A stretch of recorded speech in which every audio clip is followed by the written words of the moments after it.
I'm going to call to order the Subcommittee on Communications and Technology. To date, we've held 3 hearings on how good spectrum policy can promote wireless broadband, spur economic development, create jobs, and generate significant revenue for the American taxpayer. Today's hearing addresses one of the hardest pieces of this spectrum puzzle, how to more efficiently use government spectrum and free additional resources to meet consumers' growing wireless broadband needs. Now, this is not a new challenge for NTIA, the nation's federal government spectrum coordinator. The spectrum in the AWS-1 band, the spectrum used by T-Mobile and others to provide high-speed wireless broadband services, was government spectrum as recently as 2007.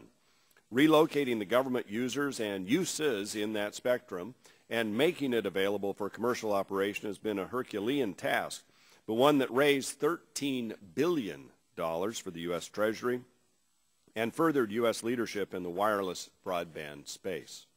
Looking toward the future, the NTIA has already undertaken the first steps to make additional spectrum available for commercial use. In its 5- and 10-year plans, the NTIA has identified a number of government spectrum users and uses that hold the potential for relocation or greater spectral efficiencies. I thank the Assistant Secretary Strickling and his staff at the NTIA for taking these important first steps to bringing additional spectrum resources to the market. Among the many bands that the NTIA is examining, perhaps the most anticipated is the spectrum from 1755 to 1780 megahertz. This spectrum, currently used for a myriad of government systems, has long been targeted for its potential as a commercial band. Now, this band is immediately adjacent to the existing commercial wireless broadband operations and is also in use for this purpose abroad. Reassignment of this spectrum domestically for commercial services would bring international harmonization and economies of scale to the challenging task of expanding wireless broadband speed and availability. The spectrum in 1755 to 1780 megahertz, however, is by no means the magic bullet to solving the spectrum challenges that this country does face. The FCC's National Broadband Plan and the administration have both set ambitious goals for making 500 megahertz of additional spectrum available for commercial services. The NTIA has the extremely difficult task of maximizing government spectrum efficiency, sharing, and use to do its part in meeting this goal. The NTIA is going to have to ask some hard questions of government spectrum users. Is your spectrum use required, or could the goal be accomplished using commercial systems? Can your agency's use be combined with other government uses? Could your agency's uses be more efficiently accomplished with less spectrum? Could your agency's use be moved to other less commercially desirable spectrum without sacrificing utility? These questions and others will form the basis for the more robust and agile federal spectrum use that will in turn create the commercial opportunities to fuel wireless broadband innovation, job creation, and revenues for deficit reduction. I thank the Assistant Secretary for his testimony today. I look forward to a lively discussion of these issues. And I would tell my counterparts on the committee, the Assistant Secretary has a very good flow chart he's going to put up, so we're going to actually extend him a longer opening time for his testimony so that he can work through this slide presentation that he and his staff have put together. With that, I would turn now to the gentlelady from California, Ms. Matsui, who is filling in for Ms. Eshu today as our ranking subcommittee member. Ms. Matsui, we welcome your comments. Thank you. Thank you, Mr. Chairman, for holding today's hearing, and I'd like to also thank Administrator Strickling for being with us here today. According to estimates, there are over 300 million wireless subscribers in the United States. That number is growing as the current economic and social climate have increased the number of consumers opting for only cell phones over traditional landlines. As we all know, there is real concern over the current allocation of spectrum in the marketplace. There are some estimates that by 2014, the demand for spectrum will exceed supply. It's our job to remain focused on getting the spectrum out there, and we should move as quickly as possible. We all agree that we should repurpose federal spectrum for commercial use. In our search for additional spectrum, government spectrum is a valuable, critical resource. The administration deserves credit for realizing the importance of allocating additional spectrum in the marketplace to meet future demand. I also commend NTIA Administrator Strickling and his agency for taking this task very seriously. When we finally get to repurposing specific bands and auctioning, I believe we'll need to do so in a way that allows the government to clear important users in a timely, transparent, and feasible manner. In my opinion, the best approach is to ensure that agencies have adequate resources and notice to undertake the substantial task which will oversee highly valuable spectrum. But once we provide those resources, we need to assure commercial bidders that they will get access to spectrum they purchase in timely and predictable fashion.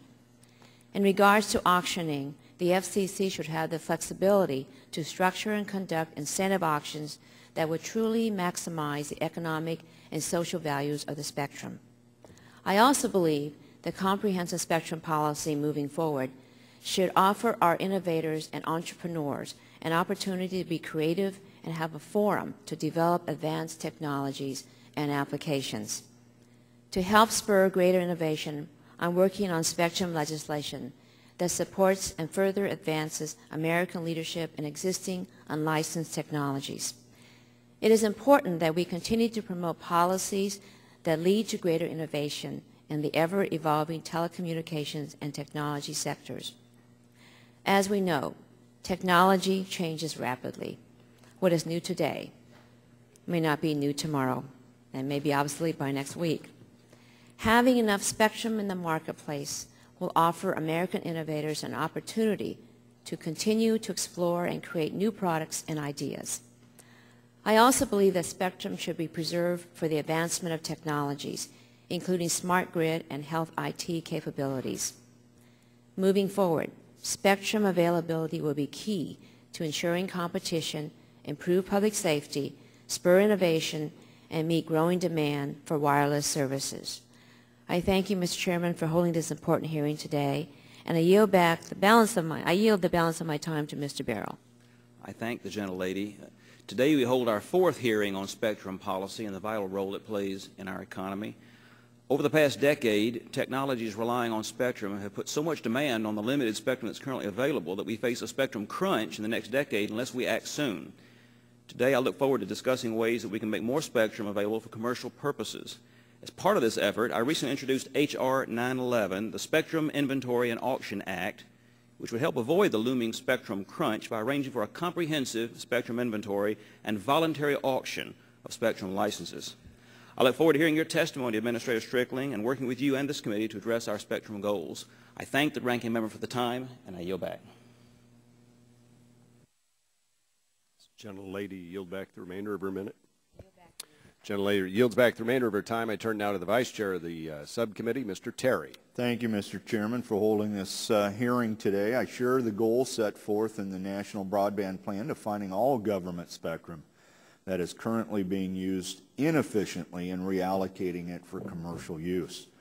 Believe that we may need to revisit the Commercial Spectrum Enhancement Act in order to update it to allow for better communication sharing, quicker relocations, additional public disclosure, and easier sharing of spectrum between the government incumbent and the commercial licensee during relocations.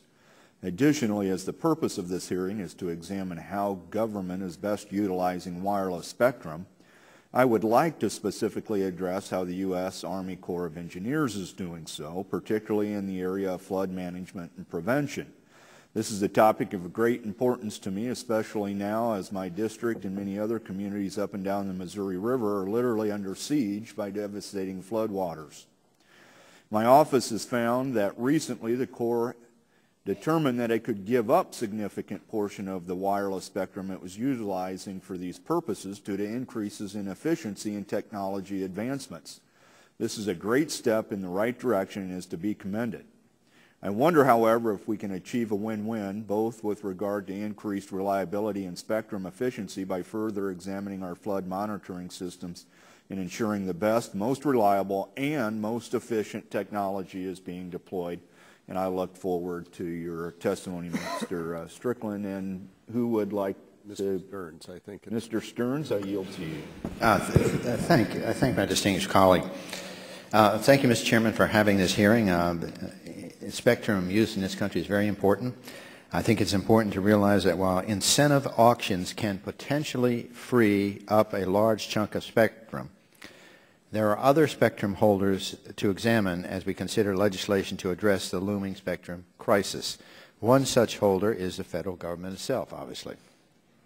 The government has a variety of spectrum holds, and while some of this is necessary for national security, I think much of it could be used more effectively. And so I look forward to learning from our witnesses today about government spectrum sharing and the time frame for making available already freed up government spectrum to commercial users. I also look forward to examining and working with the committee on the spectrum legislation that I understand will be available shortly, and continue to believe that this issue can be a win-win for all parties involved. Thank you, Mr. Chairman. Does anyone else seek recognition? Mr. Terry's time. Ms. Blackburn. Thank you, Mr. Chairman, and I do want to welcome our witness and just very briefly say we're looking forward to what you have to say. We're all concerned about the availability of commercial spectrum or spectrum for the innovation and the use in that space. As I have over the past week met with so many innovators that call Tennessee and Middle Tennessee specifically home, we hear this. We are innovating, we're creating. Will the spectrum be there to allow us to push these new innovations forward? So thank you for being here, and yield back. Gentlelady yields back. Gentleman yields back. Let's turn now to the ranking member of the full committee, Mr. Waxman, for 5 minutes. Thank you very much, Mr. Chairman. In our previous hearings on this subject, two things have become clear. First, there's a strong bipartisan consensus that we need to find additional spectrum for wireless broadband. And second, there is bipartisan support for creating a nationwide broadband network for public safety. One topic we have not had an opportunity to explore yet is the role of federal spectrum in achieving these goals. And today we'll examine federal spectrum use and whether there are opportunities to reallocate federal spectrum for commercial purposes. I'm hopeful that we'll be able to use this hearing and the excellent testimony we have heard in all of our hearings as a basis for consensus spectrum legislation.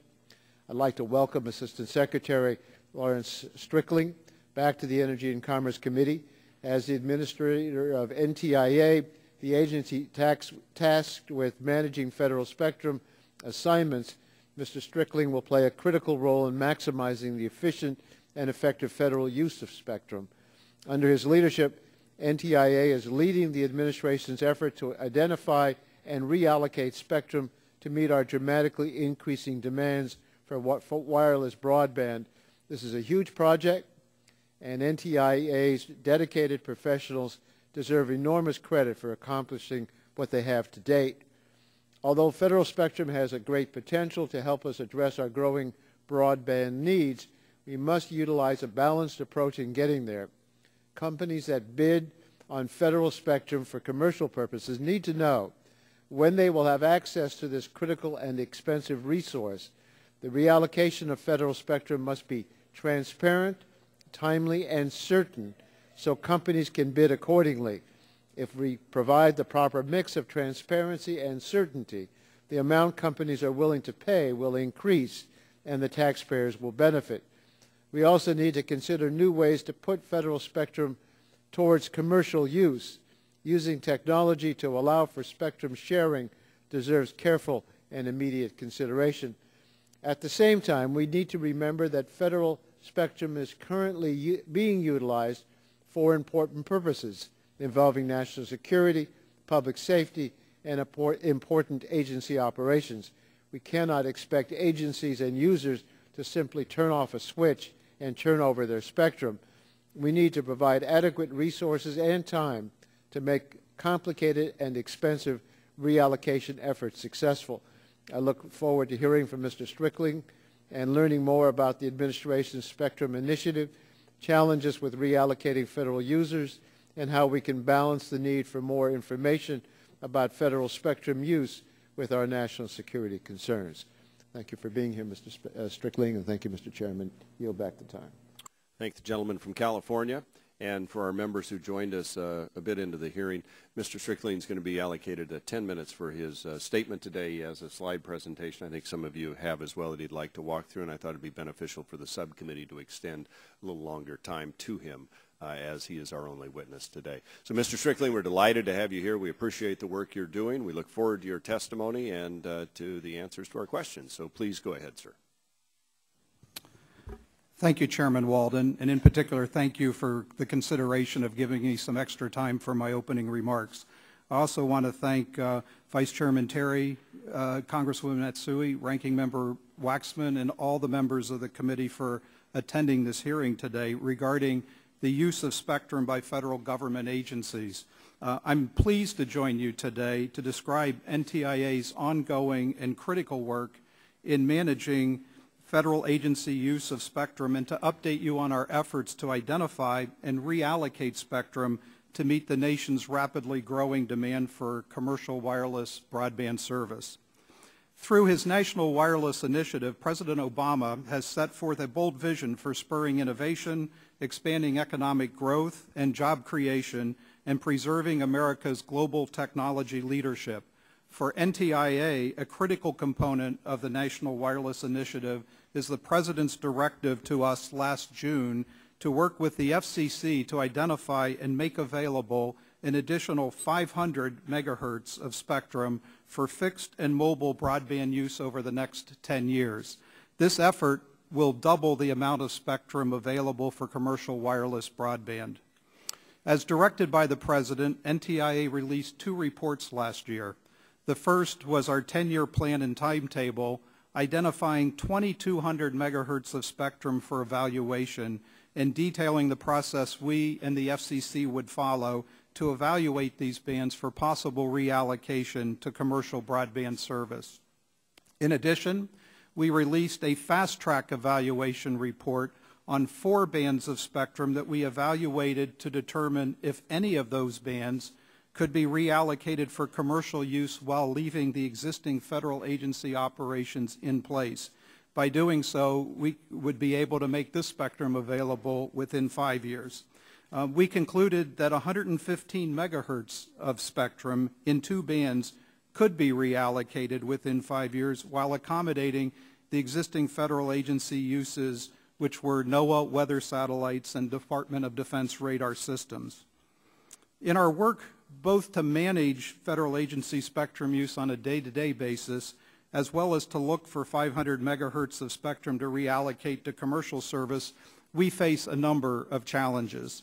First, compared to commercial services, federal agencies do not have a lot of spectrum in the prime bands between 225 megahertz and 3.7 gigahertz.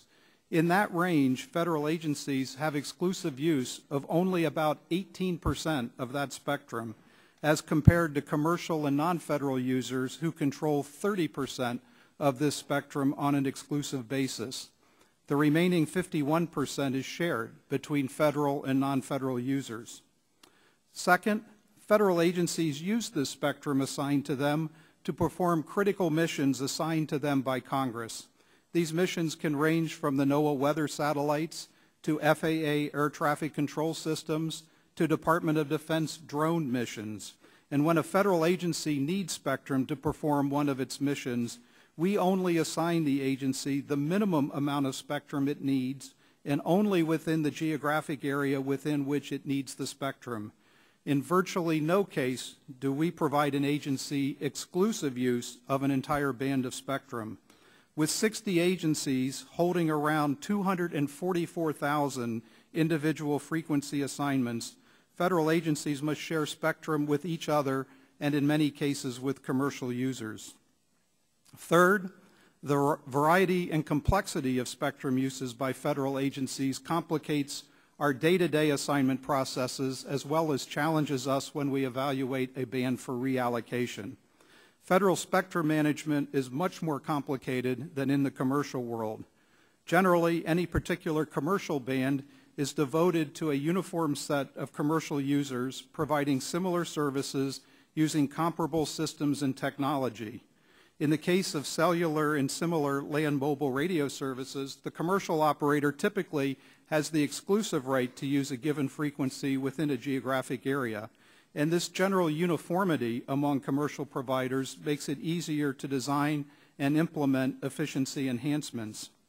The federal government, on the other hand, operates a variety of systems within a specific band that may have little in common from a technological perspective. A single federal band, for example, could include operations as diverse and technologically unrelated as high-power radars, satellite communications, drone operations, and covert law enforcement surveillance operations. To illustrate these points, I would like to go through a slide presentation we've prepared for today's hearing, and I think you have copies of it on your desks. This presentation is based on the studies we are currently performing on the 1755 to 1850 megahertz frequency to determine if any or all of that spectrum can be reallocated to commercial wireless broadband service. We began this study in January and expect to complete the detailed evaluation by September 30th of this year. Over 20 federal agencies operate in this band, utilizing over 3,300 individual frequency assignments. Before we get to the specifics of that band, I'd like to start with the slide up here on the screen relating to the commercial use of spectrum. What this shows is how the FCC has divided up the United States into cellular market areas. Now, if we could go to the next slide. When the FCC conducts an auction of spectrum, it can offer spectrum in geographic areas as small as those individual cellular market areas, or as shown here, in the case of the AWS-1 auction, it can combine the cellular market areas into larger regions for bidding. In the case of the 90 megahertz auction by the FCC for AWS-1, the FCC organized the spectrum into 6 blocks, 20 megahertz at the cellular market area level, 30 megahertz at the level of basic economic areas, roughly the size of a state or a little smaller, and 40 megahertz at a regional level, such as depicted here. Within each of these regions, the winning bidder has exclusive control of the spectrum. It decides what technology to deploy and how to build out its system, and it does not have to share its spectrum on a primary basis with anyone else. So let's now segue to the federal agency use of the 1755 to 1850 band. Most of the 3,300 assignments in this band are for point-to-point fixed microwave licenses, which we've depicted here on this first chart. Agencies such as the Departments of Energy, Homeland Security, and the FAA use these links to transmit data supporting such operations as energy grid control, border monitoring, and air traffic control.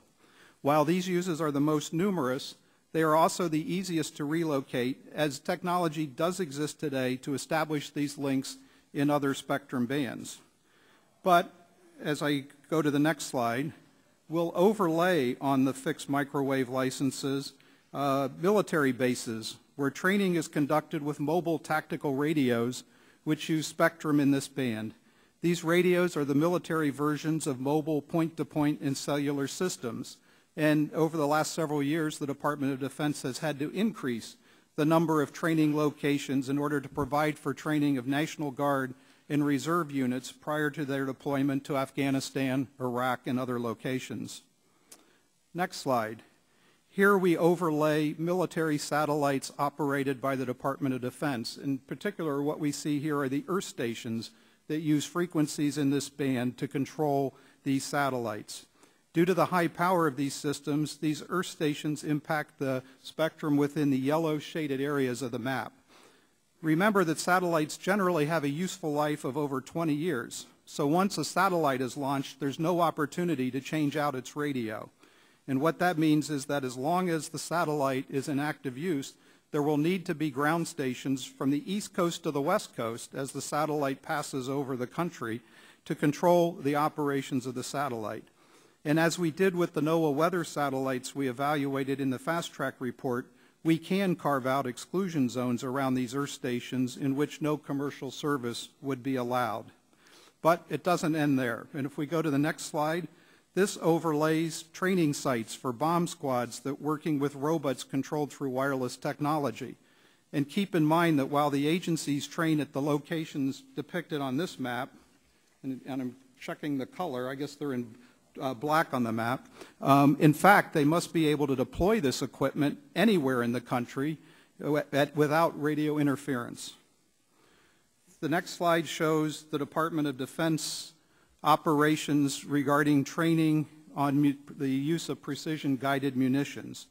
The large diameter of the circles showing the spectrum use is due to the fact that these munitions are delivered from tactical aircraft flying at high altitude, and the radio spectrum is impacted from the aircraft to the horizon. Therefore, the higher the aircraft operates, the larger the impact on spectrum use on the ground. The next slide, we now overlay spectrum used by the Department of Defense for air combat training systems. These systems communicate data on pilot and aircraft performance to evaluators who can provide immediate feedback to pilots at the completion of their training runs.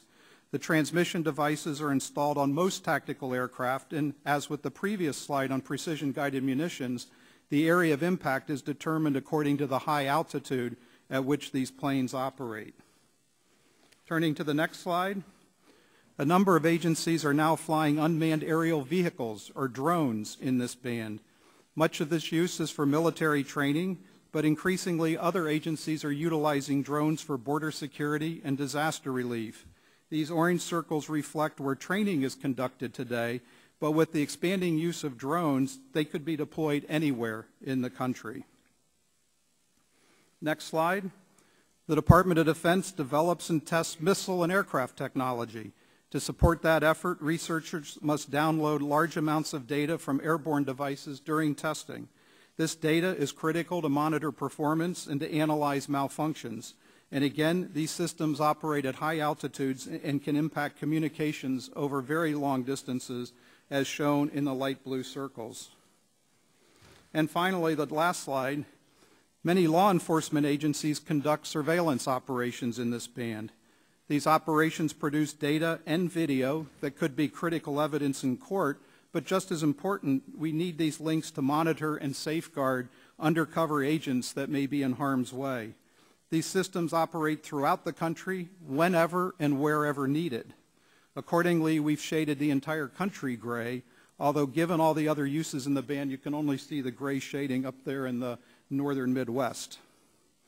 So that concludes the slide presentation, and Mr. Chairman, I would respectfully request that the slide deck be inserted into the record of this hearing. Absolutely, without objection. And I hope these slides give you a flavor for the challenge we face at NTIA to manage federal agency spectrum assignments and to evaluate various frequencies for possible reallocation. And let me close my opening remarks with some suggestions for possible legislation in this area, particularly dealing with the relocation of federal operations. Before we can recommend reallocation of any spectrum to commercial wireless broadband service, we first need to determine the cost of relocating federal systems or modifying them to allow sharing with commercial users. We then need to compare that cost to the expected revenue from any auction of that spectrum to make sure that the auction revenues exceed the costs of reallocation.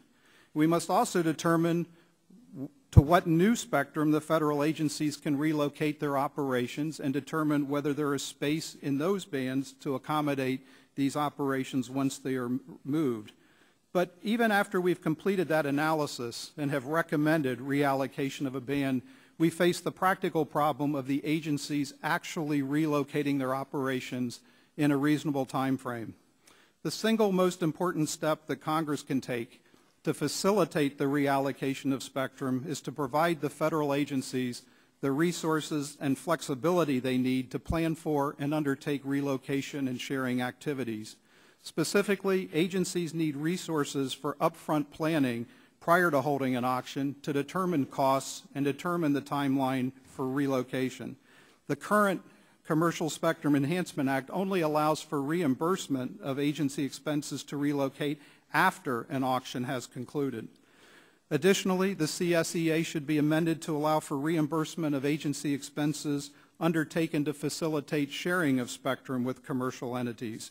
And finally, as I hope my presentation made clear, given the diverse uses of spectrum by federal agencies, We need flexibility in terms of setting schedules for relocation that take into account the particular technology and resource needs of each agency. With your support, we will meet the President's goal of reallocating 500 megahertz to meet the growing needs for commercial wireless broadband service. Thank you, members of the committee. I look forward to working with you on these important issues, and I now would be happy to answer your questions. Well, thank you very much, Secretary. We appreciate your comprehensive testimony and your good work and counsel in this area. Nobody doubts that these systems are critical. The question is, can they be relocated? So just from a technical standpoint, can you relocate and open up this band? We chose this band because there is technology available for these systems that can be utilized in other bands. Nonetheless, it is not an easy process to do so. So, for example, the satellites. Those satellites, we can't move them. And as a practical matter, we can't move the Earth stations. But we can operate going forward in an environment where we build exclusion zones or craft exclusion zones around these ground stations so that there will be no commercial operations taking place in those areas. Unfortunately, as you can tell from the slide on the Earth stations, there's some very population-dense areas in which some of these Earth stations are located, including the Washington metropolitan area. So that reduces the overall attractiveness of a band if you have to carve out some of these areas to protect the satellite operations. Right. Our expectation is, though, that for the bulk of these operations, should we choose to recommend, and we have not made a decision to recommend this yet because the studies are continuing, that we could get the operations out of this band within the 10 years other than the satellites. All right. And then you talked about some of the changes you think need to occur in the Commercial Spectrum Enhancement Act, including dealing with agency expenses and all to do the relocation. Did the President's budget include any money for that effort? I believe it's included. The money for that would come out of the proceeds of the auctions that would take place. So the proposal from the administration for incentive auctions would generate a certain amount of revenue, a portion of which would be used to fund the agencies for the relocation efforts. And when you talked about the time frame in the 1755 to 1780 megahertz spectrum available for commercial services, was that 10-year window you were talking about? Well, we will make a recommendation on that band at the end of September of this year. If the recommendation is to reallocate a portion of that band, and let me also say that we are looking at the full 95 megahertz from 1755 to 1850. Industry has indicated a particular interest in 1755 to 1780, which would be 25 megahertz. We're looking at 95 because the problem this country faces is bigger than what's going to be solved by doing 25 megahertz. So we're looking at the whole band to figure out what portion, if any, of it could be reallocated. And again, the idea would be that but for the satellites and perhaps some other systems that, as we continue to learn about them, would be made available within 10 years. Of the 115 megahertz that NTIA identifies as fast-track spectrum, only 15 megahertz is below the 3 gig threshold. Now, many in the industry, I'm told, believe that spectrum above 3 gig is poorly suited for providing mobile wireless broadband services. How does the identification of this spectrum help meet the President's goal of finding spectrum for wireless broadband? Well, first off, what you stated is an accurate statement of today's market conditions. However, even in the band that we're talking about, 3550 to 3650, that band is used for WiMAX in other parts of the world, including Europe. So there is technology being developed to work in that band. But we have a long time horizon here. We're looking at 10 years, and what may be less attractive to industry today may well be very attractive to it in 10 years. And more importantly, by identifying this spectrum and in effect putting it in the bank, it sends signals to the manufacturing community and others to perhaps be thinking about developing the technology that would work in that band. And that leads to another point, which is how do we send the right signals to government agencies to free up spectrum that they could either use more efficiently or don't really need? Now, some countries have sort of levied a fee, I guess, on government spectrum. I'm not advocating that, but I guess the question is, if you got it, who wants to give it up? And yet there's this big need. Have you thought that through on how we can incent? Well, first off, I would take issue with the idea that there's a lot of spectrum in the hands of federal agencies that they use inefficiently. Again, because of the nature of what I just showed you, an agency comes to us with a very specific request to use spectrum in a given location at a given frequency. Now, the actual bandwidth they take will be dictated by the equipment that they intend to use to perform their mission. And certainly, there could be advances in the efficiency of that equipment over time, but then agencies have to have the resources to be able to pay for those technology upgrades to be able to use the spectrum more efficiently. But in general, because of the way in which we assign spectrum, and you can see how we've piled use upon use on top of each other in order to cram all these uses in, there are not a lot of opportunities for agencies to do what you suggest. More importantly, these agencies only get individual assignments. We never give them an entire band to work within. So the idea that they've gotten more spectrum than they need so that they could find an opportunity to be more efficient with it, it really doesn't make sense in this context, whereas it might if we had been assigning full bands for exclusive use by some of these agencies. Okay. I thank you for your answers. I'll turn now to the gentlelady from California for questions. Thank you, Mr. Chairman. Mr. Strickling, I want to ask you a few questions about the Spectrum Relocation Improvement Act of 2009 that passed out of this committee on a bipartisan basis last Congress. I understand the administration has several concerns about the bill. As the committee evaluates spectrum legislation that would direct the FCC to auction several federal and non-federal spectrum bands, it's critical that we do what we can to ensure greater transparency and speed in the relocation process. By helping bidders understand when they will have access to available spectrum, we hopefully can create incentives for wireless broadband providers to participate in such auctions and increase the value of the spectrum being sold.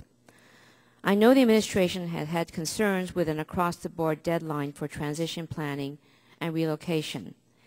What would you recommend to help provide greater certainty for entities purchasing the spectrum that the relocation process will be timely and efficient? I think the single most important thing that could be done is what I mentioned in my testimony. The agencies need adequate upfront planning, resources, and personnel.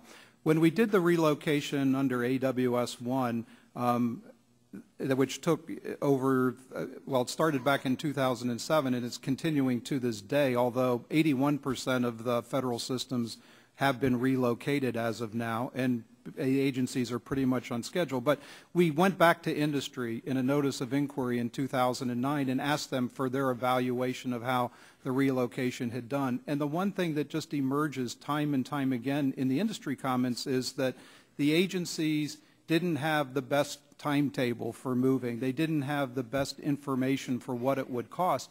This is entirely a resource issue because the agencies didn't, have to do this in addition to the missions that Congress has given them to perform. This isn't part of their day-to-day direct work. They're now being told, in addition to what it is we want you to do in terms of law enforcement, protecting the country, we now also need you to create a work stream to figure out how you're going to get out of this band, how you're going to move into a different band, all with no degradation in the performance of the mission that they actually are organized to perform. This is hard work, and it's hard for agencies to do without adequate resources. So more than anything else, giving agencies the resources they need would be what we need to improve relocation in the future. So those would be part of the incentives that you have addressed earlier on as far as upfront planning and resources and adequate time for relocation?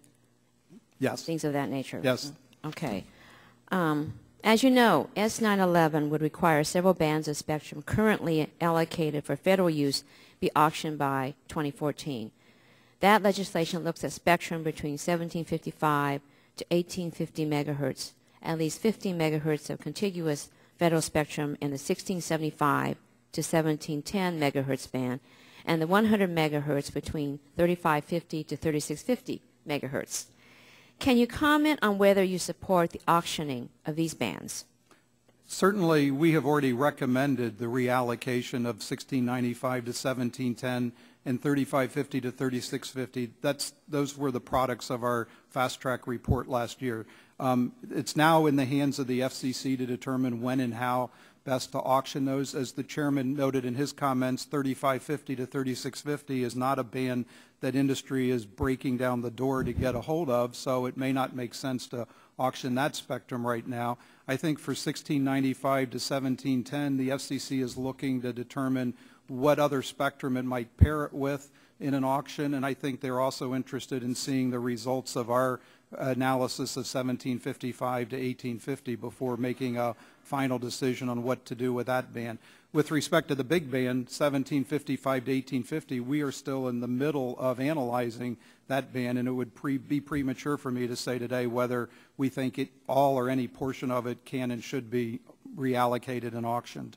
So for those bands identified, are there ways to identify and estimate the cost associated with relocating the incumbent federal users? That is very much part of the process we're engaged in right now to get those estimates from the agencies that are in that band. Okay. Mr. Strickling, I want to quickly ask you this. As you mentioned in your testimony, GAO recently released a report on NTIA spectrum management functions and oversight. How difficult is it for NTIA to coordinate federal spectrum use and oversee how each agency and department is utilizing its spectrum resources? Well, we have a very skilled and dedicated set of public servants in our Office of Spectrum Management, and we do the best we can with the resources we have. So we feel we can perform our current mission, but I hasten to add that we don't do this by ourselves.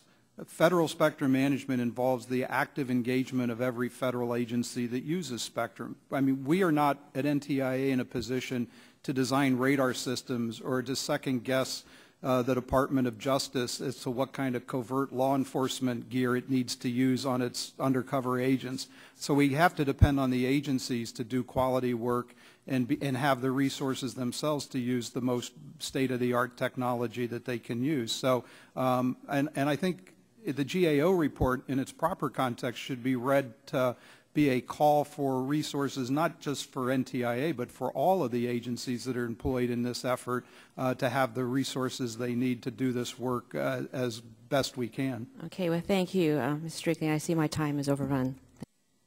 Turn to the gentleman from Nebraska, Mr. Terry, for questions. Now, in your testimony or questions with Mr. Walden, Chairman Walden, you mentioned that you didn't think that any government agencies were using the spectrum inefficiently, but we are trying to figure out ways that we can get them to be more efficient, maybe new technologies that are coming out, just maybe a different plan of how to use this. Can you run through some of the discussions or how you're working with these government agencies to try and adapt to more modern technologies so we can free up technologies? That's a difficult question. First off, I will say that our rules require that before an agency come to us and ask for an assignment of federal spectrum, they have to exhaust efforts to use commercial spectrum. So as a result, the total amount of federal spectrum assigned to land mobile radio is less than 30 megahertz, because if a federal agency needs to use cellular phones, they generally buy commercial, and that is one of our rules. So that's one way that we can minimize federal spectrum uses, by requiring agencies to use commercial when they can, and that is in our rules. The question of are they using the most modern technology, it's really a tough issue for each of these agencies, as they have to balance all of their agency imperatives against the cost of upgrading a particular equipment, against being able to perform some other part of their mission. We can't second guess them on that. We would not refuse a federal agency a spectrum assignment saying, well, you're not using this piece of equipment over here that's more efficient, if they say to us, well, we can't afford that right now. We have to go with what we've got. There has also been a reluctance within the administration to provide for upgrades of technology to some of the agencies. So, for example, we've talked about the AWS relocation from 1710 to 1755. Well, some of those operations were moved out of that band into 1755 to 1850. So we're now looking again at the same systems in the evaluation we're doing now that were targeted and ticketed for relocation as part of the review that was done several years ago for AWS-1. Had some of those agencies had the opportunity to upgrade to different kind of technology, a digital technology in a totally different band, we wouldn't be having to go through this again. But some agencies were restricted in terms of what technology they could acquire when they relocated, and so we are now having to look at them a second time within 10 years because of that.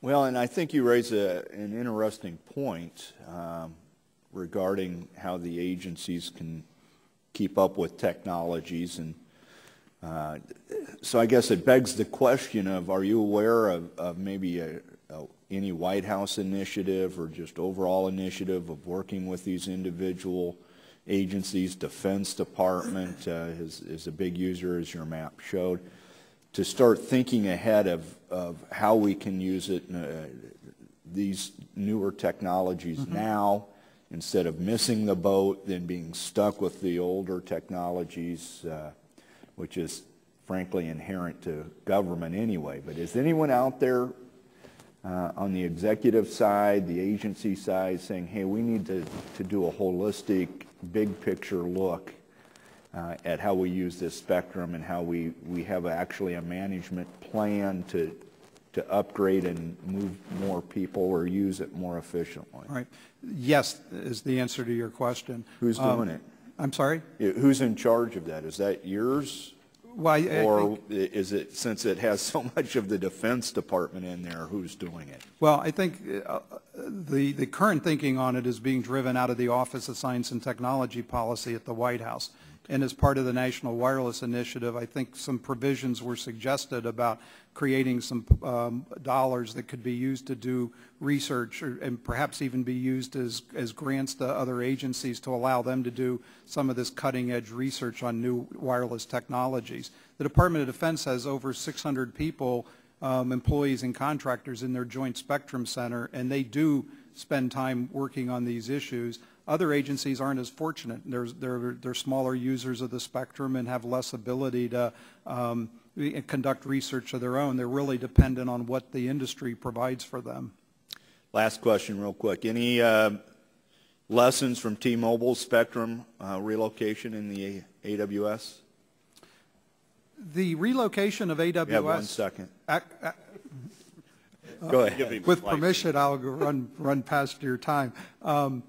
We actually think the relocation of AWS-1 worked pretty well in terms of agencies living up to the commitments they made at the time of the auction. I've already pointed out that perhaps with more resources, they might have had better estimates. But where the problems arose with T-Mobile was over the early entry provisions, which were voluntary negotiations between T-Mobile and certain of the agencies to see if they might be able to get out of their band in certain locations sooner than they had committed to as part of the official auction process. And yes, there were issues where T-Mobile felt that agencies weren't moving as fast as their business imperative would like. But again, these were all voluntary discussions between the company and the agencies. We intervened where we could to help things along because, again, we all have an interest in seeing more of this spectrum used for commercial purposes, but it still came down to what ability the agencies had to get out faster than they said they were going to. Now turn to the gentleman, Mr. Barrow, for 5. I thank the chairman. Administrator Strickling, you talked earlier about requiring government users to avail themselves of commercial facilities when available, and I can certainly see the utility of that from both points of view. Some commercial wireless servers are willing to share spectrum with government users on a non-exclusive basis. And yet, I gather some government agencies are kind of reluctant to move away from a system of exclusive allocation and control of certain spectrum to some sort of a shared use type of regime. What's your view of, do you have any idea of the potential for something like this, a system where at least for some parts of our spectrum, the commercial users got dibs on the spectrum when the government user don't need it, but when the government user needs it, they get dibs on the same spectrum? Is there any kind of way, what's your potential? What do you see as the potential for something like that? Well, it has to develop. I mean, we are running out of options of taking bands, clearing them totally, and making them available exclusively for commercial providers. And actually, the reluctance to do sharing, we see much more on the commercial side in terms of the willingness of commercial providers to share with the existing government uses. It's more that than the other way around, that somehow the federal users are reluctant to share. I mean, again, federal users will become customers of the commercial providers when they offer services that meet their needs. So we have to be devoted to finding more ways where the commercial and the government operations can coexist in the same band. These exclusion zones we talked about for the satellite systems is one example of that. In the 3550 to 3650 range, there the commercial use, once it develops, will have to coexist with naval radar systems.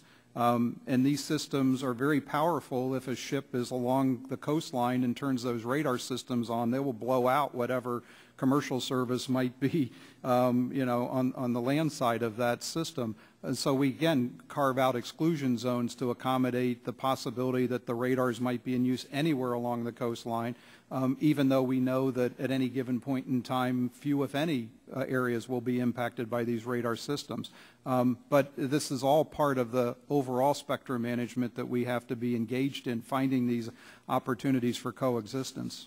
I certainly understand the commercial users' reluctance to give up and to share use of what's been allocated to them. But having regard to the flip side, the part that's been allocated to government use, are you aware of any reluctance on the part of government users to share spectrum where that can be done with deference to the priority of use for the government user? And it's I'm not aware of it, but again, it assumes that the federal user's assignment contains extra spectrum that they could share with someone else. That's not our philosophy as we assign spectrum for use.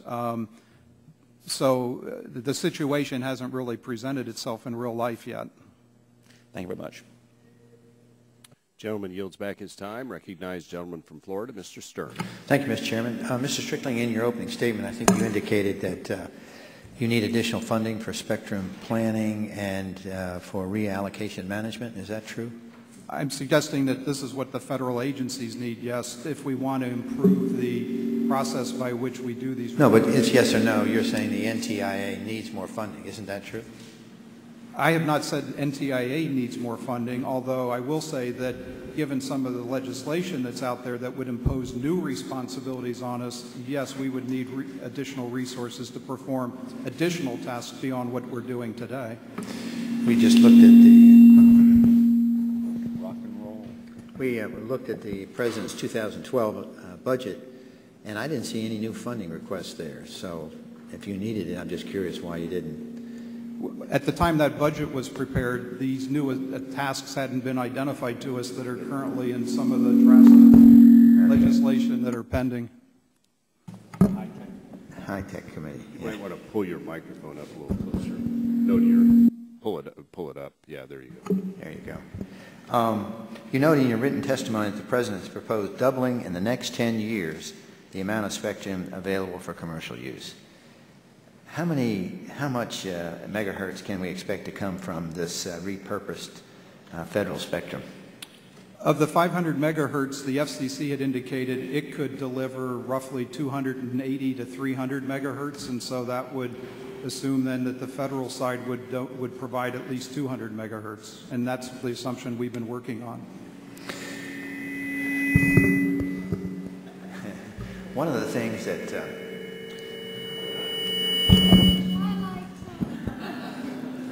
you want me to actually questions for you?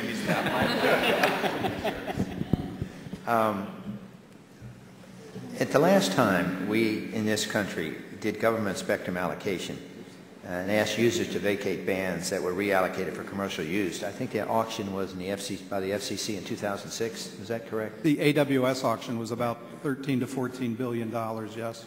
But isn't it true that even today we're still trying to get people to relocate out of their spectrum? I mean, hasn't this taken an inordinate amount of time to accomplish that?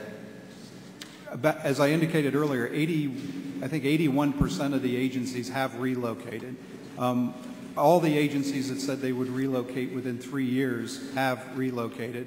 But think of that. I mean, what you're talking about is something, the auction was in 2006. The auction was in 2006, and I think they started in 2007, yet here we are this amount of time later, and you're still talking about reallocation of people out of the spectrum. Isn't that true? The relocate in certain bands, that's correct. Why is it taking too long, and what have you learned from that that could assure the American public that when you reallocate again, that people actually leave? Well, people are leaving on the schedules they committed to at the time of the auction. And in fact, we've tried to be pretty tough on the agencies. Last year, I had 3 agencies ask for extensions of time beyond the deadlines they had committed to, and we rejected those requests. Now, we did suggest to the agency that if they could work out an accommodation, that would be okay with us, and that in fact is what those agencies did. But in some of these cases, we're talking about a relocation of a point-to-point microwave that isn't interfering with, wouldn't interfere with the commercial entity if it started service, or it could be in an area that the commercial entity hasn't started to build out in yet. There's plenty of AWS spectrum that the licensees have not started to build out yet. So you think... So you think you've learned so that it would not be this slow again? I guess I'm taking some issue with the... Oh, so you think it's a normal amount of time? It's on schedule. It's on the schedule the agency's committed to. Okay. Here's my last question, if I can get it out here. While you state in your testimony that NTIA does not have the expertise in the multitude of agency missions to direct how agencies should utilize spectrum to meet their needs, it seems to me that the government agencies lack incentives to use spectrum as efficiently as possible. And what has NTIA done to address this issue? Well, that goes to the question I had earlier. First and foremost, we require agencies to buy commercial where they can. Beyond that, when they are developing radio systems for particular missions, it is correct that we don't second guess that. I have no ability to determine that the radio systems that control an unmanned aerial drone are properly sized or scaled to perform the function that the Department of Defense has decided it needs that particular drone to perform. We have to accept that on face value. And that's true, I think, for a whole variety of these systems that are being designed and developed to allow agencies to perform their missions. Now recognize the gentleman from Illinois, Mr. Shimkus. I'll hold for my time this morning. Recognize gentlewoman from Tennessee, Ms. Blackburn. Thank you, Mr. Chairman, and again, thank you for being here. Mr. Secretary, let me ask you just a little bit. I want to go back. You talked a little bit about the cost-benefit analysis and making certain that agencies have the resources to undertake these issues. I want to highlight one item with you that I think some of our colleagues may kind of share this concern. I recall a hearing about 6 years ago where I asked one of our agencies why they had not moved to a template for managing their financial resources in a timely manner. And the response to me was, well, they didn't have a timeline because they knew they had a continuing appropriation. And I think that this highlights quite succinctly what we see as a resistance from some spectrum managers in the government to get with the program and to get this done. We know we're facing a spectrum shortage in the commercial market. We know that by the end of the decade, there are going to be 1 trillion devices that are attached to the broadband. Now, if we are going to create jobs, and if we're going to keep the focus on jobs, and if we are going to see a resurgence in the technology area, and if we are going to continue to be the exceptional innovators, it means people have got to get with the program.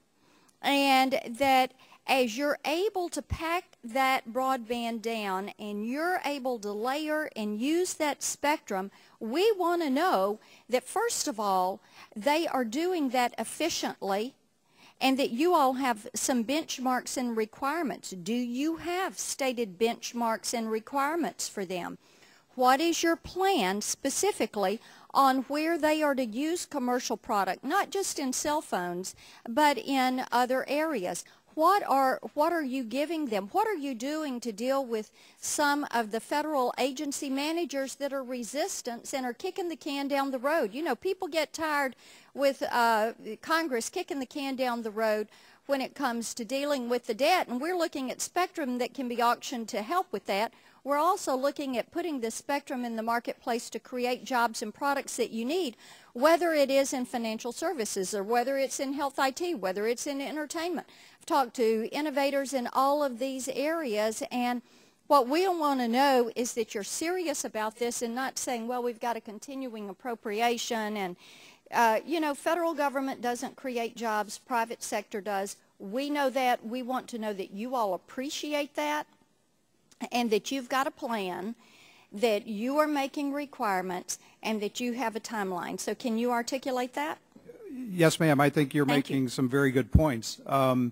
First and foremost, let me say that our search for 500 megahertz is probably as important an undertaking as any in terms of dealing with the imperatives that you described in your question. Do you think you can go above the 500 megahertz? I think it's too soon to tell that. We have a candidate list between us and the FCC of 2,200 megahertz of spectrum to look at. In total? In total to look at, which includes some bands that are currently possibly underutilized on the commercial side. Because if we're going to demand efficiency, I think both we and the FCC agree it should be demanded from both government users and commercial users. Beyond that, on this issue of kicking the can down the road, one recommendation the GAO did make to us that we are moving to implement is this question of the 5-year review. Once an agency gets an assignment, they don't have it in perpetuity. It has to be reviewed on a regular basis. If I can just make a comment on that, and I appreciate that they've got a 5-year review, but you know, when you're looking at the life cycle of a technology product in the marketplace, you've got 18 months. And so the exponential growth of this is enormous, and I think that what we need to know is that they're not slow walking because they've got 5 years. They need to pick the pace up because things change about every 18 months. And I know, sir, that you appreciate that. Yes, and keep in mind that while what you're saying is true of the commercial world, many of these federal systems do have long lives. I mean, as I mentioned, the satellites have got lifespans of 20 to 25 years that have to be taken into account. But in any event, you're making some very good points, and we are taking those into account as we look to improve the process by which we conduct these periodic reviews of assignments. Excellent. Thank you. Yield back. Gentlelady yields back. Turn to the gentleman from Illinois, Mr. Shimkus. Thank you, Mr. Chairman. And Mr. Strickling, welcome back. It's good to have you here. And I did appreciate your testimony. If done right, you believe, as we believe, that reallocation is really a win-win for both the government and for the economy and for the communications sector. Is that be fair to say? We need to get to that point. I will tell you my impression from federal agencies is they haven't quite yet seen what the win is for them. But I think that some of the suggestions that we've made for improving the CSEA in terms of allowing some upgrade in technology by federal agencies would go a long way toward making it a true win-win. And I guess that's the whole crux of the hearing is how do we, instead of being the big hammer, how do we work with the agencies? How do we move them into the commercial use when that's a very credible opportunity and option, except for if it's national security or stuff. That's really why we're having the hearing is how do we get them moved? Because the great thing, I say numerous times about this subcommittee, is that this is where our jobs are created. And as Marcia Blackburn said, if we have a spectrum crunch, we lose this opportunity to really take advantage of in a time when this country really needs to be creating jobs. So I've always focused on, in my analysis of looking at the FCC, and it ties to Lee Terry's question, is who's managing the whole thing? When you've got satellite, cellular, microwave, bits and pieces, I think the FCC is stovepiped. I don't think there's a one entity looking how this all merges together and then you get stuff like this. I think process equals policy. And I think we have, because of the way we're organized, questionable process because of being stovepiped in sectors and not overlapping. It's an editorial opinion, but it's one that I think that's why I'm get the whiteboard, erase the organizational structure, and rewrite it based upon a new technological age. You know, we can't balance federal budget, so I can't expect us to do that. But I do think that's where the debate needs to be, and you guys need to help intervene. And how do we move this? I heard your comments on T-Mobile. I think the flip side would be they were trying to incentivize early release of the spectrum, but the goalposts kept moving. So if there is more money given to an agency to help them move, and then you don't see movement, then it kind of stems to that point of how do we get them to do it without the big hammer? First off, I'm not sure what your comment about goalposts moving was, but I would say that money was asked by some agencies. Maybe companies step forward to do that, and then the timelines aren't met. Actually, T-Mobile would have loved to have been able to have contributed dollars to help agencies move, and it's not allowed. Yeah, but that's an issue of why not? I mean, if we're trying to reform the system and they're willing to come front to help them do that, then why not?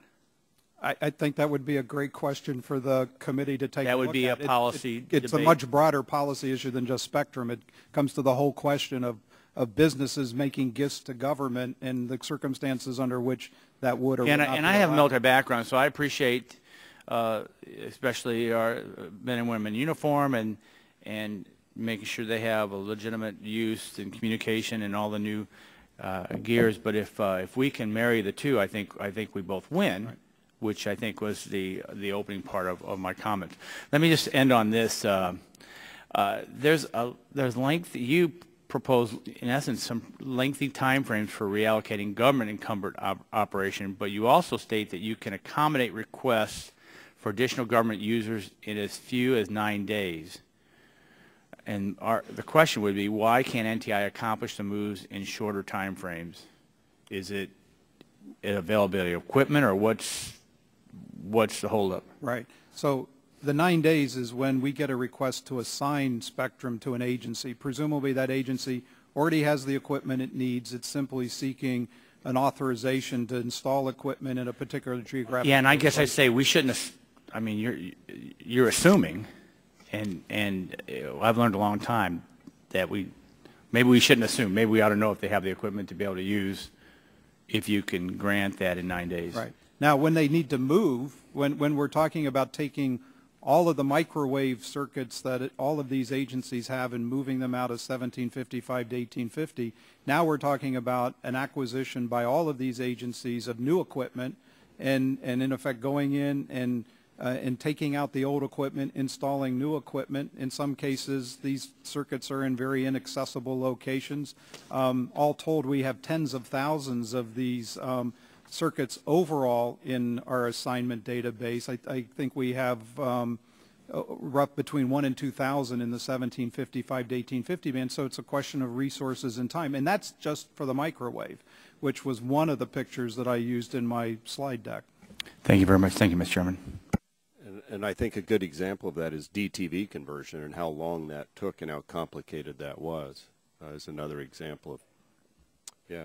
And if I could point out, even when the commercial side tries to relocate, they don't do it very quickly themselves. I mean, we've just been through with Sprint. Nextel was involved in at roughly 2 gigahertz getting electronic news gathering organizations to move.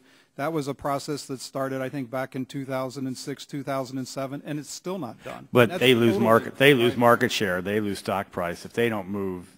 there is a big hammer on them. They have a different incentive process, yes. Now look to the gentleman from New Hampshire, Mr. Bass. Mr. Chairman, I want to thank you for having this hearing. I apologize for being a little late today. I'll pass on questions at this time. Then I would turn to the gentleman from Louisiana, Mr. Scalise, for 5. Thank you, Mr. Chairman. Appreciate the hearing. Mr. Strickland, appreciate you coming here, too. The Fast Track Evaluation Report had recommended a total of 115 megahertz be made available for commercial use within 5 years. Can you kind of expand upon if there are any measurable goals, any kind of concrete things that y'all have put in place to achieve that? So yes, we believe that spectrum can be reallocated to commercial use within 5 years. It is, though, up to the FCC to make that happen. We have sent, in I think January of this year, we sent a formal request to the FCC to proceed with that reallocation. They will have to conduct a proceeding to lay out the terms of how that spectrum will be made available. They will have to conduct whatever auction would be undertaken should they choose to auction it. And so that's really out of our control at this point. So from NTIA's perspective, there's nothing else that y'all can do to see that that's met. It's up to the FCC at this point. There's nothing else measurable that you can do. They have the authority. We will support them in any way we can, but yes, it's theirs now. Okay, thanks. In your testimony, you talk about the GAO report that had been critical of some of the agency's spectrum management plan as it relates to at least NTIA and how it's going about things. And you talk in there about some of the things that you think need to be done to improve. I guess if an agency could just tell you that they still need their spectrum, then that's good enough or it's all that you can go by. And it seemed like you were indicating that there should be a higher bar that an agency has to prove that it still needs that spectrum as opposed to just saying they want it. If, you know, we all see how federal agencies, just nature of the beast, once they get something, and whether it's a budget request or anything else, when you try to chop it away, they say they can't do without it, and, you know, all of a sudden you take something away and they manage to do with what they have. And so if an agency tells you, and you're managing their plan, but you might have some limitations, if they tell you, well I still need that, right now is it that all that you can go by is their attestation that that's something they need, as opposed to maybe requiring a higher bar to prove that they still need it, because in some cases maybe they've got it and they just don't want to let it go, and they could let it go if there were some higher requirements. If you can kind of touch on the GAO criticism, and in your response it seemed like you were indicating some policy changes that could be made to improve that. Yes, the GAO suggested that perhaps we should consider requiring sworn to statements from the agency, either requesting a new assignment or seeking to continue an existing assignment, and directed us to or suggested we should consult with the agencies that form the IRAC with us to manage all of this spectrum. And we are in the process of doing just that, to determine which of their recommendations make sense to implement and how quickly we can implement them. I will say that it is in the incentive of an agency to give us accurate information, because when the next agency comes in line and is interested in using spectrum in the same band in roughly the same location, it's very important that the first agency not suffer interference from that second use. So because of the need to protect against interference between agencies, I think every agency has a pretty strong incentive to give us accurate information. Nonetheless, the recommendations from the GAO seemed useful to us, and we are working with the other agencies to go forward and implement certain of them. Okay, and I want to get your take on as you look at all federal agencies' use of spectrum, there's a lot of review right now by the FCC and others regarding light squared and how it how these issues with some of the other users of the spectrum near theirs can possibly be worked out. Is it something that is reconcilable from your view as it relates to federal agencies especially? Is this something that you see a reconcilable solution short of some kind of major interference with FCC, and how are you working with them on that? So with respect to the light squared situation, the FCC in its waiver order from last January or February indicated it would only move forward and allow light squared to commence commercial operations after consulting with us and after reviewing a wealth of testing that's been conducted over the last several months. those testing reports are just coming in now. My folks are in the process of evaluating those to determine at what point Light Squared might be allowed to go into commercial operation and under what conditions. I think the one conclusion everyone, including Light Squared, has reached so far is that their original operational plan is not going to be one that they can pursue because of the interference it will cause to GPS receivers. And we are in the process now of evaluating the test data to determine what are the options for a different form of operation by Light Squared. Do you know when you would have those recommendations? Do I know when we'll have those recommendations? The FCC has put the test reports that it's received out for public comment. I think that I'm not sure what the close date is for that. Our people, my experts, are looking at the data now. We'll certainly want to inform our conclusions from whatever public comment there is on that. So I think we're still a month or two away. Thank you, Mr. Chairman. That's all I have. I yield back. Thank you. The gentleman from Ohio is recognized for 5 minutes. Thank you very much, Mr. Chairman. Appreciate it. And Mr. Assistant Secretary, thanks very much for being with us today. I think that in listening to the questions from my colleagues on the committee, I think you're also hearing the same thing, that we're all very, very interested in this topic, and especially when it comes to the question as to creating more jobs and what we all see that broadband can do, and get these things out to market faster, and we have to make sure that businesses know where they're going to be going. Well, let me, on your second page of your testimony, if I could just start there, you're talking about, you state that first valuable spectrum that is currently underutilized will be freed up through voluntary incentive auctions. And I've got legislation out there to do just that. But one of the things in talking with folks in the private sector that we all want to make sure is that they are fairly compensated if someone does give up that spectrum. And sometimes that they fear that if they there might be a little strong arm tactic sometimes out there that it is truly voluntary. And I was wondering if you could just touch on that voluntary incentive auctions as you see them. I think along the lines that you suggest, that the administration position is that these auctions, that the FCC does need this authority to conduct incentive auctions, and that they would be voluntary auctions. Yeah, let me also go on with this, is that I know that Mrs. Blackburn brought this up about, especially on the private sector side. And also, I believe it was, I think it was Mr. Stearns that also had this line of questions about how long it's been taking to take that freed up spectrum and get it out so that the private sector can be utilizing it. That it's that cost of private industry that I worry about, and I know that other members worry about, is that if they're thinking, okay, if we're going to have this, how long do we, how much time do we have to get this out to market, so they're not creating something today that, my greatest fear is when I buy a new computer at home is I never look in the paper to see what these things are for on sale for, because it's usually the week after I buy it, they're 50% off. And, I think the same way is happening in technology out there, that things move so quickly. And, again, if you could just elaborate a little bit more of, how we can assure business out there that we can get this spectrum to them so that they can utilize it, so they can, get it developed on with, I don't care what, if it's new laptops or you name it, that somebody might, or as in your testimonies, you list different, the different areas that folks could be using, like smartphones, tablets, and laptops. But we want to make sure that they can be developing it today, knowing that within 18 or 20 months it could be out there. It's a very good question.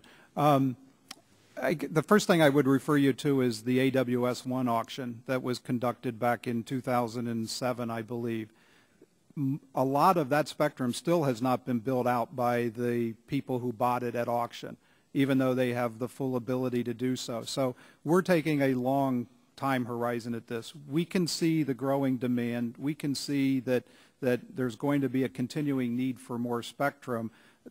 Our spectrum that we are identifying now, again, some of it can be made available within 5 years. Our overall target is that whatever we recommend needs to be made available within 10 years. We think that gives a good progression for industry to see where the additional spectrum is going to be coming from to meet their needs. But keep in mind that there is a lot of underutilized commercial spectrum out there right now.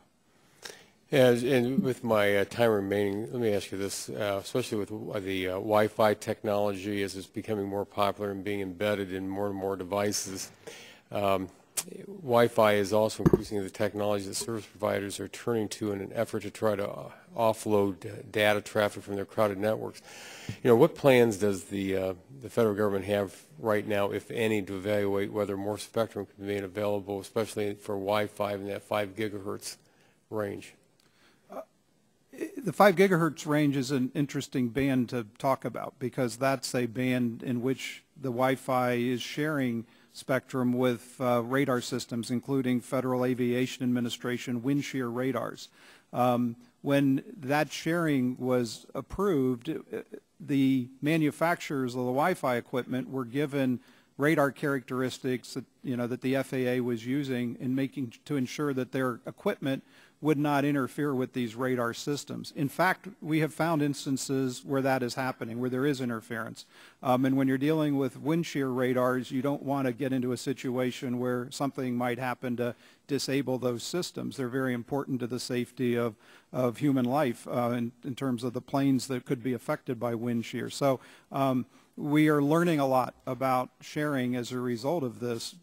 For example, the FAA now would like to modernize its radar systems. So they will now have different characteristics that will affect those Wi-Fi sets in a different way than the original designs. Yet, how do you get the Wi-Fi industry to go in and modify its designs to accommodate an upgrade and a modernization that our FAA feels is necessary to take for, again, to protect human life in airplanes? So we are dealing with a whole variety of these issues and trying to learn from them because this is the wave of the future. We're going to have to find more and more of these opportunities where the commercial use can coexist with the government use, and we have to find ways to minimize and prevent harmful interference from taking place. Thank you, Mr. Chairman. I see my time's expired, and I yield back. Thank you. Well, we have no other speakers. Charlie, have you thought of a question? All right. Well, that concludes. It was your last chance to keep Mr. Strickling here for 5 more minutes. So and then that concludes all of the questioning. Mr. Strickling, thank you for being up here. It's been a very informative hearing. We're adjourned.